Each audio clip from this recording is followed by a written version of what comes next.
నూతన సంవత్సరం కోసం తీర్మానం తీసుకోవడం కాదు, కానీ నిత్య జీవం కలిగించేటటువంటి రెండవ జన్మ మనము పొందుకొని ఉండవలసి ఉన్నది. ప్రియులారా చూడండి, ఇక్కడ ప్రవక్త గారు మరి ఇక్కడ తండ్రి 1960వ సంవత్సరాన్ని ఎదుర్కొంటున్నాం అన్నారు.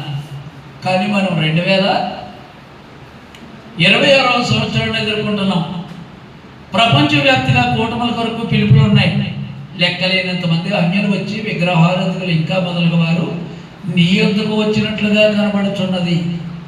ఓ ప్రభు అయిన దేవా, నా హృదయమందు నీ ఆత్మను కలిగి నీ బలిపీఠం తట్టు నా ముఖాన్ని తిప్పుకొని నీకు మొరపెట్టుచున్నాను. ఓ దేవా, నాకు సహాయం చేయండి. నిన్ను గూర్చిన ఆసక్తి నన్ను భక్షించుచున్నది, దానికి నేను అప్పగించుకొనుచున్నాను.